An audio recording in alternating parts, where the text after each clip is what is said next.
Bonjour, Reutemann Lovers. Hoje eu tive o desprazer de ouvir uma conversa entre dois pobres dizendo que não compram roupa de brechó por causa da energia da roupa já usada. Aí eu pensei cá com meus botões folheados a ouro e cravejados em madrepérolas.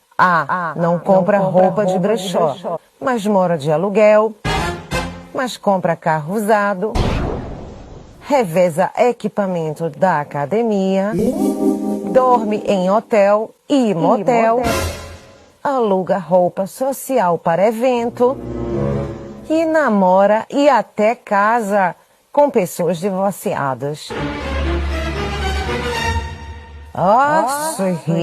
Pobres e seus dilemas. Que horror!